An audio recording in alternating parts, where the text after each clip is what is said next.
Nosotros continuamos por acá con el economista Carlos Chavarría, intendente de abuso de poder de mercado, acuerdos y prácticas restrictivas de la Superintendencia de Control del Poder de Mercado. Carlos es economista por la Escuela de Economía de Toulouse, en Francia. Tiene un posgrado en Mercados y Regulación. Carlos Chavarría nos acompaña con el tema Negativa a licenciar. Bueno, buenas tardes. Mi nombre es Carlos Chavarría. Actualmente trabajo en la Superintendencia de Control de Poder de Mercado. La temática que voy a tratar hoy día es en cuanto a la negativa a licenciar los derechos de propiedad intelectual. Hoy en día, como estuvimos discutiendo esta mañana y parte de la tarde también, pues ha quedado claro que existe una controversia muy grande en los temas de propiedad intelectual y en los temas de competencia. En un momento pues se pensaban que eran temas o leyes, digamos, divorciadas, ¿no? Doctrinas divorciadas, porque la una otorgaba un monopolio por medio de un derecho de patente, y la otra pues lo que buscaba, al menos en el derecho antitrust, en el derecho estadounidense en sus orígenes, combatir los monopolios, ¿no? Entonces en un momento se pensaba que estos dos temas estaban totalmente peleados. Hoy en día pues no se cree que estos temas estén peleados, sino más bien se cree, como se aclaró yo creo en varias de las exposiciones, que son temas complementarios. Dentro de este tema que es tan amplio, hay un tema muy particular, que es el que voy a hacer referencia en mi exposición, que es en cuanto a la negativa a licenciar los derechos de propiedad intelectual. Haré una exposición breve, bueno, no tenemos más de 30 minutos, trataré de ser breve y no cansarlos más. Un poco el temario para saber qué es lo que vamos a discutir acá. Lo primero, una introducción muy breve en cuanto a la propiedad intelectual y el control del poder de mercado, como lo llamamos en Ecuador, el derecho antitrust, como lo llaman en Estados Unidos, derecho de competencia, como lo llaman en otros lugares. Bueno, al final estamos hablando de lo mismo. En segundo lugar, voy a hablar un poco de cuál es el enfoque de la Comunidad Europea, porque hay un enfoque muy distinto, por ejemplo, al enfoque americano. Y para exponer estos enfoques voy a utilizar algunos casos de referencia. En el tema de la Comunidad Europea, el caso de McGill, el caso IMS y el caso de Microsoft. Y en el enfoque americano, el tema de Kodak y Xerox. Finalmente, analizando estos dos enfoques, lo que quiero un poco es entrar, digamos, a analizar la perspectiva ecuatoriana, la normativa ecuatoriana. ¿Y cuál sería el enfoque? Un poco la pregunta la dejo abierta ahora para llegar, porque esa va a ser la conclusión de la exposición al final, porque es un tema un poco, digamos, una combinación de lo que hay en Estados Unidos y una combinación de lo que hay en Europa. Es más o menos lo que desde mi perspectiva plantea la legislación ecuatoriana en cuanto a los temas de propiedad intelectual y en cuanto a los temas de competencia o de control de poder de mercado. Bueno, estas dos áreas, como ya lo mencioné, persiguen el mismo objetivo, y el objetivo de esto es incrementar el bienestar de la sociedad. Ese es el objetivo tanto de los temas de propiedad intelectual como de los temas de competencia. ¿Cómo el tema de propiedad intelectual incrementa el bienestar de la sociedad? Bueno, los economistas le llamamos eficiencia dinámica. Los economistas también tenemos palabras raras, no solo los abogados. Entonces le llamamos eficiencia dinámica, y con esto nos referimos a la innovación, al hecho de crear mejores y nuevos productos. Evidentemente, si no hubiera un derecho de propiedad intelectual, probablemente nadie quisiera hacer una invención, nadie tendrá incentivos para hacerlo, porque pues el día de mañana cualquiera me copia, no obtengo el rédito de haber inventado algo. Entonces eso es lo que busca el derecho de propiedad intelectual, ¿verdad? Y por otro lado está la norma de control de poder de mercado, que lo que busca es la eficiencia en la asignación de recursos. Es decir, lo que se busca es desconcentrar los mercados, combatir los monopolios, evitar las prácticas colusorias, todo esto con el objeto de mejorar la producción, de obtener mejores precios, mejor calidad de los productos, y todo en beneficio de la sociedad o de los usuarios. Eso es básicamente las dos temáticas en cuanto a propiedad intelectual. Entonces queda claro que el objetivo es el mismo, los medios son distintos, pero el resultado es el mismo, ¿no? ¿Cuál es el enfoque que tiene la Unión Europea a esto? El enfoque de la Unión Europea, y luego me voy a permitir analizarlo con algunos casos que he traído acá a colación, es que en la Unión Europea existe cierta inclinación a que el derecho de competencia prevalece sobre el derecho de propiedad intelectual.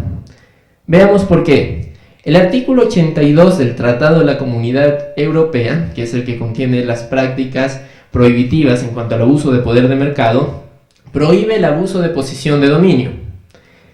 El derecho de propiedad intelectual en la Comunidad Europea es un asunto de interés nacional, es decir, como cada país, como pasa en Ecuador, Perú, Colombia, Chile, cada país tiene sus normativas en cuanto a propiedad intelectual. Lo que pasa en la Unión Europea es que el derecho de competencia es un derecho o es un asunto más bien de interés comunitario.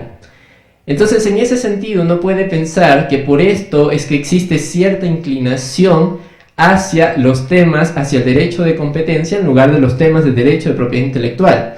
Y esa inclinación surge evidentemente en el momento en que empiezan a aparecer los casos, que la autoridad de competencia los empieza a analizar y en el momento en que se empieza a crear jurisprudencia.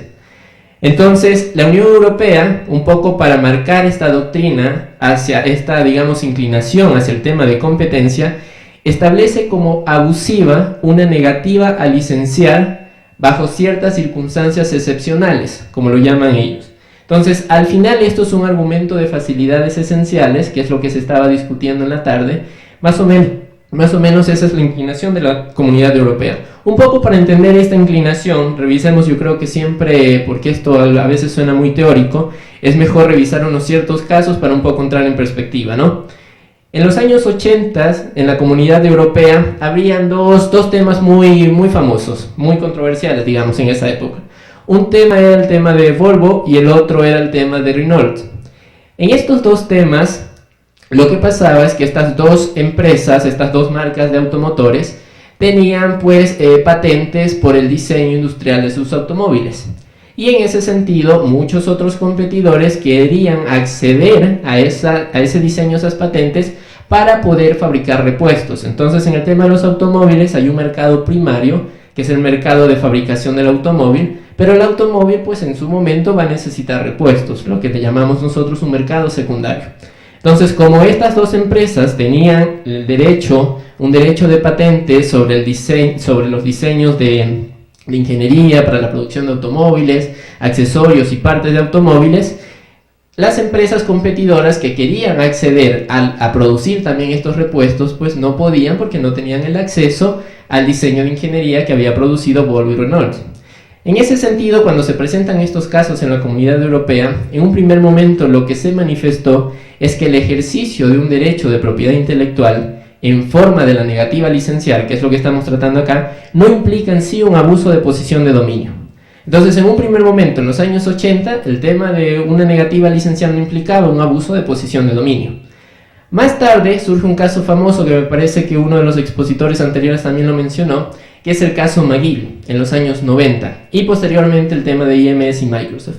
¿Qué es lo que pasó en el tema de McGill? En el tema de McGill se trataba de 3 estaciones de televisión, cada una de estas estaciones, entre ellas la BBC, por ejemplo, tenía una lista de sus programas de televisión, ¿no? Entonces cada una de manera individual tenía sus listas. Un buen día, a un competidor se le ocurrió unir estas 3 listas y crear una única revista con las 3 listas, es decir, con la lista de las 3 estaciones de televisión, para brindar una especie de una revista de todos los programas que daban en estas 3 cadenas. Ninguna de estas 3 empresas quiso ceder la lista al competidor. Entonces, como no quiso ceder la lista al competidor, la empresa que en ese caso quería acceder demandó, que en ese caso es McGill, demandó a estaciones de televisión como la BBC y otras 2 que no recuerdo en ese momento. ¿Qué fue lo que pasó aquí? Lo que pasó aquí es que tras la resolución de este caso en la Comunidad Europea, se marca un precedente importante. Y aquí es cuando aparecen las llamadas circunstancias excepcionales, es decir, aquellas circunstancias en que una negativa a licenciar se convierte en un abuso de posición de dominio. Entonces, ¿cuáles fueron estas circunstancias excepcionales?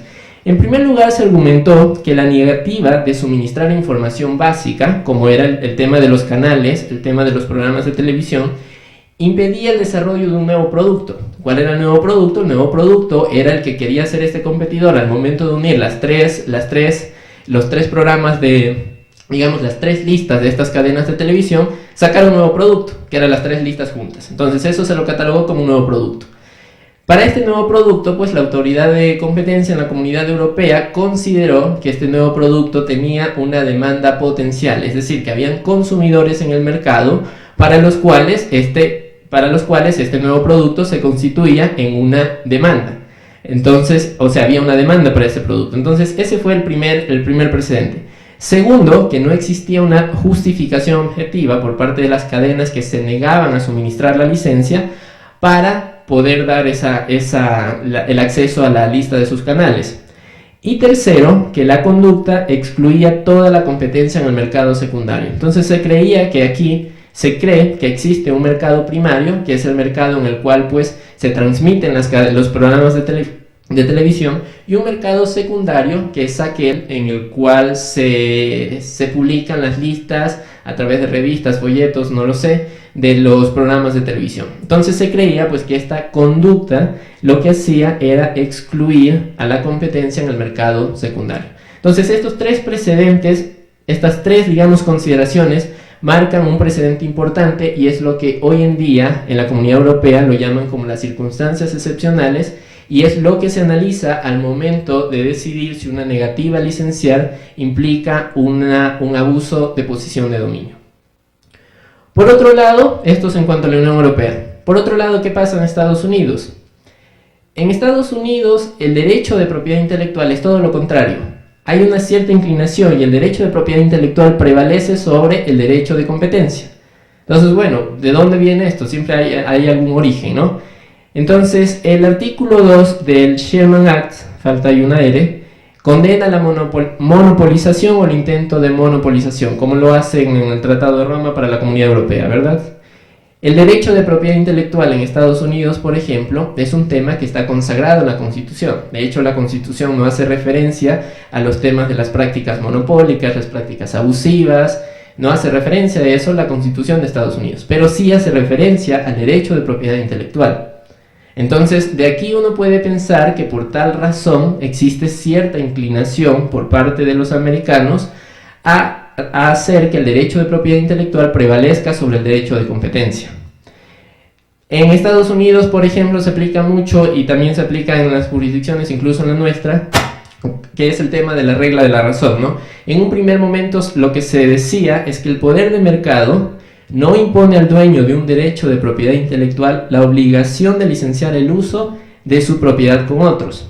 Pero más claro aún queda en lo que los Estados Unidos llama la regla Colgate. La regla Colgate, bueno, Colgate en honor a la marca, por un caso que se presentó en un momento. ¿Y qué era lo que decía la regla Colgate? La regla Colgate simplemente consiste en que nadie tiene como tarea compartir sus bienes con terceros o negociar o cooperar con los competidores. Entonces queda clarísimo que en el precedente de los Estados Unidos el derecho de propiedad intelectual prevalecía sobre cualquier otro derecho, ¿verdad? En este caso el derecho de competencia. Posteriormente se presentan unos casos.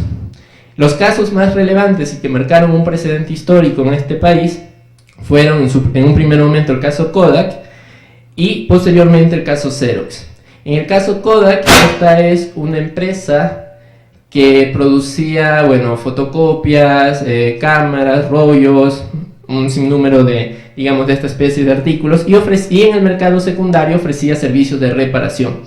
Habían empresas que querían tener una licencia por parte de Kodak para ellas poder brindar el servicio de reparación de los artículos que comercializaba Kodak. Entonces, la corte en los Estados Unidos lo que decidió es que en la ausencia de ventas atadas ilegales, fraude en la oficina de patentes o este tema de sham litigation, ya les explico un poco qué es, el dueño de una patente puede excluir a otros sin tener responsabilidad en temas de competencia.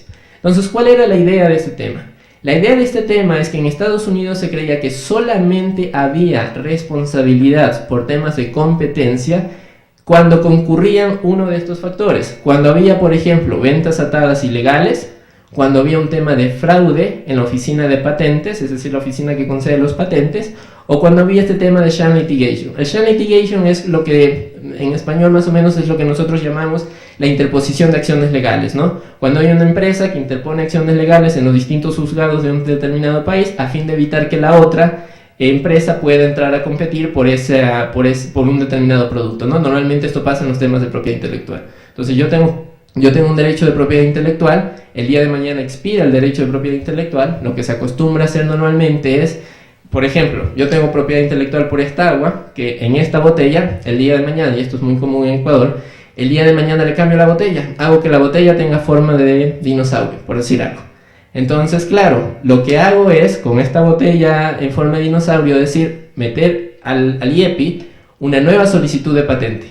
Mientras eso ocurre, como empresa, lo que hago es advertirle a mis competidores, aquellos que yo sé que tienen la intención de, una vez expirada la patente, comercializar este tipo de agua, lo que hacen normalmente es mandarles una carta muy polite, o sea, una carta muy linda, donde le dicen: señor, mire, yo tengo ahorita ingresado una solicitud de patente en el IEPI.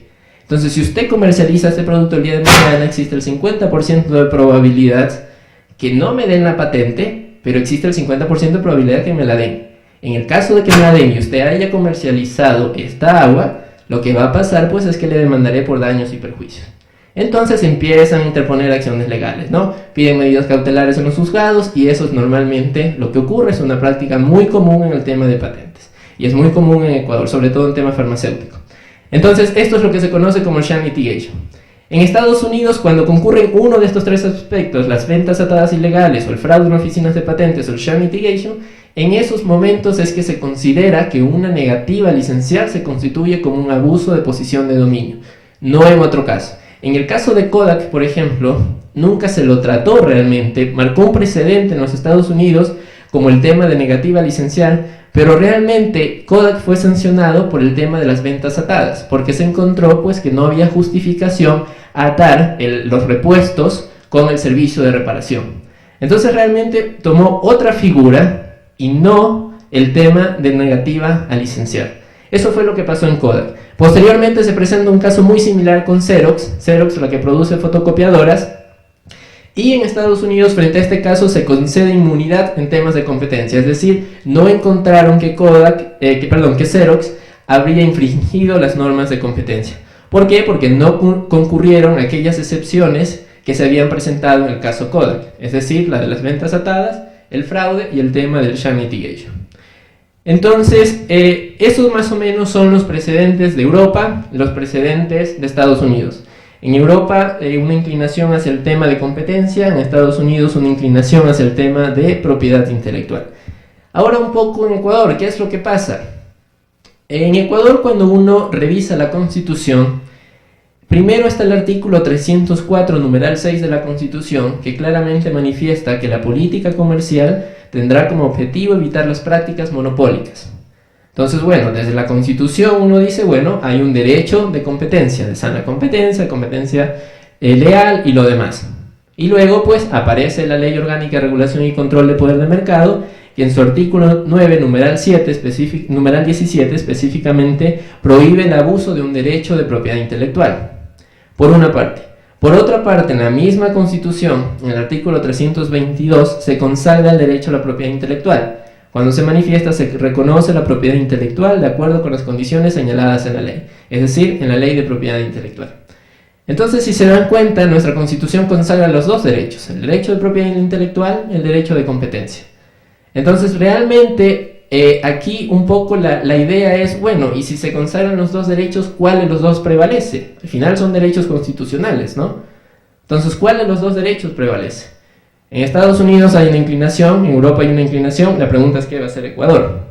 Entonces, lo que va a hacer Ecuador evidentemente es un tema que habrá que verlo cuando se presenten los casos, cuando se resuelvan los casos, cuando esto pase quizás 4 o 5 años hasta que salgan del contencioso administrativo, habrá que ver qué pase, ¿no? Pero un poco lo que yo he tratado acá es de dar algunas ideas en base a documentos que he revisado, literatura que se ha presentado, un poco de la experiencia más o menos que se ha presentado en algunos países. Lo que se debe hacer en Ecuador, considerando que los dos temas, los dos derechos están consagrados en la Constitución, es hacer un análisis de qué es lo que se hace en muchos temas de competencia, es un análisis de efectos anticompetitivos versus los efectos procompetitivos de la negativa a licenciar, es decir, Una negativa licencial no necesariamente conlleva efectos anticompetitivos, también hay efectos procompetitivos. ¿Cuáles son estos efectos? Bueno, lo hablé al inicio. El efecto procompetitivo es el tema de eficiencia beneficios de eficiencia dinámica, es decir, beneficios de innovar, de crear nuevos productos, mejorar calidad y lo demás. Efecto anticompetitivo, pues, es la pérdida de eficiencia en la asignación de recursos, ¿no? Al haber solamente un competidor, probablemente hay precios más elevados, se restringe la producción, se produce lo que los economistas llamamos un peso muerto en la sociedad por todos los bienes que se dejaron de producir al no haber otros competidores, etcétera, etcétera. Kaplow, alguien muy conocido en los temas de competencia, en 1984, algo viejo el tema, dio una primera idea. Entonces lo que él decía era muy fácil. Lo que él decía es, a ver, lo que hay que calcular aquí es el bienestar generado, es decir, el efecto procompetitivo generado de una negativa licencial, compararlo con la afectación, es decir, con el efecto anticompetitivo generado de una negativa licencial. Si hacemos un ratio, si dividimos bienestar para afectación y si esto es mayor que 1, es decir, que prevalece el bienestar, entonces prevalece el derecho de propiedad intelectual. No hay nada que hacer en temas de competencia. Entonces parece muy simple, ¿no? Si uno tuviera los números, perfecto. Pero bueno, aquí hay dos problemas. El problema es que en temas de competencia trabajamos economistas y abogados. Los economistas siempre decimos, no tenemos datos, no podemos hacer nada. Y los abogados siempre dicen, bueno, mis clases de derecho no me enseñaron ni a usar la calculadora. Entonces, nadie va a calcular esto. Como nadie puede calcular esto, entonces lo de Kaplow realmente, que si bien era una buena aproximación al tema de cómo resolver estos conflictos, se quedó en documentos, se quedó en el paper, en el documento que escribió, y no salió de ahí. Un poco entonces, considerando esto, considerando la dificultad de cuantificar esos beneficios asociados a la negativa licencial y la pérdida asociada a dicha negativa, ¿cuáles son un poco las conclusiones que deberíamos sacar de esto a partir de lo que se ha revisado y los precedentes que ya existen en Europa y en Estados Unidos?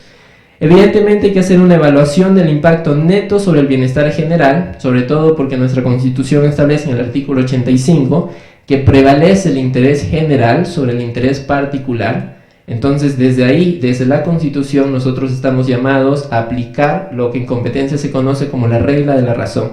Es decir, a cuantificar o a medir, a evaluar como corresponda cuáles son los beneficios generados de una supuesta práctica anticompetitiva y cuáles son en sí los daños causados al mercado. Asimismo, producto de esto, pues hay que balancear lo que hablábamos desde un principio, el tema de la eficiencia en la asignación de recursos, el tema de competencia y el tema de propiedad intelectual, determinar el efecto real o potencial en el mercado, como lo hicieron en Europa. Por ejemplo, en el caso de McGill, determinaron que había una exclusión probable de competidores, entonces eso en sí implicaba un daño a la competencia. Y asimismo, pues ver si el hecho de una negativa licencial implica un agravante a la ineficiencia dinámica que se haya generado o a la ineficiencia en la asignación de recursos que se esté generando actualmente en el mercado. Finalmente, otro tema importante a considerar es la interacción de la conducta, es decir, de la negativa licencial con los factores fácticos, como el poder de mercado, el tema del intento predatorio, el monopoly leveraging, que es el hecho de que un competidor de un mercado puede extender su poder de mercado hacia otro mercado. Entonces, esos temas también hay que analizar. Un poco, ¿por qué hago mención a estos temas? Porque en Ecuador pues no se han resuelto temas que conciernan derecho de propiedad intelectual con competencia. Los dos derechos de propiedad intelectual y de competencia están consagrados en la Constitución, pero sin embargo no hay una jurisprudencia que nos indique cómo proceder en estos temas. En el caso de la autoridad de competencia y por la que hoy día, digamos, estoy aquí dando esta exposición, es lo que creemos que cómo se debería proceder, ¿no? Lo que creemos es que lo que hay que hacer es justamente lo que menciono acá, analizar cada uno de estos factores, porque no tenemos y no podemos hacer una inclinación como la que existe en Estados Unidos, donde el tema de propiedad intelectual prevalece, o como la que existe en Europa, donde el tema de competencia prevalece. Entonces, un poco esas es las ideas que quería dejar planteadas acá y escuchar pues si tienen alguna pregunta. Eso era todo.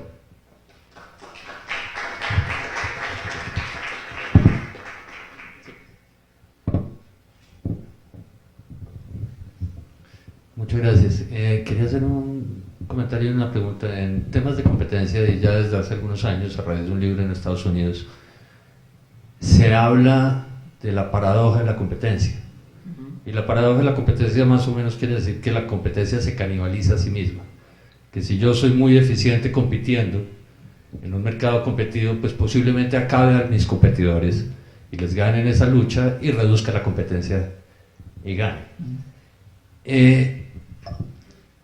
Un factor, si estoy hablando de competencia, digamos que la competencia entendida como una lucha o con la posibilidad de concurrir al mercado y luchar en él y ganar clientes, implica esa disputa con nosotros, ofrecer productos diferentes, algunos dirán más baratos, otros dirán más de mejor calidad, y en esa búsqueda yo puedo desarrollar inventos o nuevas formas o nuevos productos que me hagan mejor y atraigan clientes, y implemento un esfuerzo intelectual en eso y lo logro. Estoy obligado, y tiene que ver un poco con el derecho de propiedad también y con el derecho de competencia, a contratar con otro. Tengo que darle mis ventajas a otro. Y voy a poner un ejemplo. Yo creo que en la vida, cuando uno hace símiles con el fútbol, todo es más claro. Barcelona es un equipo que está en un nivel superior. Tiene a Messi, tiene a Iniesta, tiene a Xavi, tiene los mejores jugadores. Y va a jugar voy a poner un equipo de Colombia, obviamente no el mío, sino Millonarios. Y un partido entre Barcelona y Millonarios puede quedar 10-0 más o menos. Tiene Barcelona que darle sus jugadores a Millonarios para que puedan competir. Estoy obligado a darle mis ventajas a otro. Sí, a ver, evidentemente hay una paradoja tremenda acá y claro, uno en un primer momento, a ver, yo como creo que los economistas y personas en general tenemos ciertas inclinaciones. Yo particularmente creo en el interés individual, no creo en el tema del interés colectivo. Entonces, en ese sentido, yo respondería a eso, no tiene por qué hacerlo. Y aplicaría, como lo hicieron en Estados Unidos, la regla Colgate, que para mí tiene muchísimo sentido. Nadie, ningún operador económico tiene obligaciones para generar bienestar a sus competidores. No tiene por qué hacerlo, ¿no? En el caso de Ecuador, que es un poco para entrar en lo que estamos, la Constitución en ese sentido yo creo que es muy clara y hay un tema de interés general acá. Entonces, por eso yo hablaba bueno, claro, la pregunta es cómo en el tema de los jugadores de fútbol, por ejemplo, cómo esto afecta al tema del interés general y hay un tema de interés individual, que es el caso de la persona que no quiere dar acceso o que no quiere, digamos, pasar sus jugadores al otro equipo, por decir algo. En ese sentido, la Constitución de Ecuador es muy clara y evidentemente es un análisis, un tremendo desafío para la autoridad de competencia, porque en el caso de Ecuador la autoridad de competencia tiene la carga de la prueba no está ni en denunciante ni denunciado en ninguno de los casos, sino en la autoridad de competencia. Entonces, si uno de estos casos, por ejemplo, se presentara en Ecuador, evidentemente es un desafío muy grande para la autoridad de competencia. Y previo a resolver, deberá quedar debidamente demostrado que hay mayores eficiencias en el sentido de que hay mayores ganancias por el tema del interés colectivo, el interés general, que por el tema del interés individual. Es un reto complejo. Yo aquí pues creo que en el tema de la Constitución está clarísimo. Entonces nosotros no podemos actuar como en el caso de los Estados Unidos aplicando una regla Colgate, porque para eso deberíamos demostrar que realmente no hay eficiencias generadas o beneficios generados al interés general y que por lo tanto pues dicha negativa no implica una inmunidad en temas de competencia. Pero para mí el tema queda clarísimo en la Constitución y evidentemente representa un desafío muy grande para la autoridad de competencia.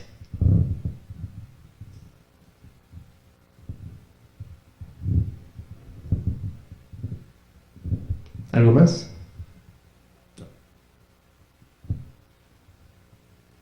Listo, gracias.